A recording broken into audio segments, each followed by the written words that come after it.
আসসালামু আলাইকুম রহমতুল্লাহি ওবারাকাতুহু। একটা কথা হচ্ছে মানুষ জানে, তারপরেও বলতেছি। সেই কথাটা হচ্ছে সাদ্দাম হোসেন একটা মুসলিম লোক ছিল, একটা প্রেসিডেন্ট ছিল।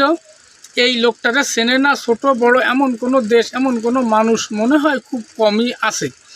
তো ওই সাদ্দাম হোসেনরে যখন ফাঁসি দেবে এবং দিছে, তখন ফাঁসির আগে একটা কথা সে বলিল কি, আমার জন্য ফাঁসির মঞ্চে নিয়ে যাবে তখন আমার গায়ে একটা কোট দিতে হবে, খুব মোটা ধরনের। এখন বলতেছে এই জিনিসটা কেউ বলে না, এবং আপনি এই কথা বললেন কেন? এক সাংবাদিক বলতেছে কি, সাদ্দাম হোসেন একটা ব্যক্তির নাম না, সাদ্দাম হোসেন একটা এলাকার নাম না।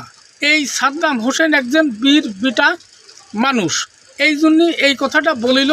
এই বিটা মানুষ মৃত্যুর জন্যে আমি ভীত পাতিছি না, কারণ মৃত্যু একদিন হবে। জন্ম যার মৃত্যু তার, এইটা আমি মেনে নিছি।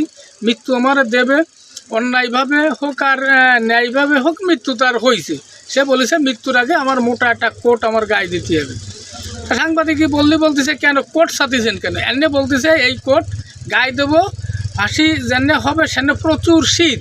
এই শীতের সময় আমার নিয়ে যাওয়ার সময় আমার গা হাত পাও কাঁপবে, এবং কাঁপার সময় মানুষ বলবে ভয়তে সাদ্দাম হোসেন কাঁপতেছে।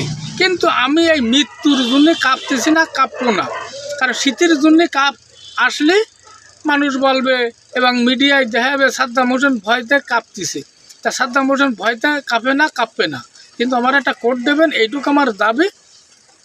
এই দাবিটা তাকে জানালে, এখন এইটে কার্যকর হয়েছে কিনা এটা আমি পুরোটা জানি না। এই দাবিটা একদম শিওর।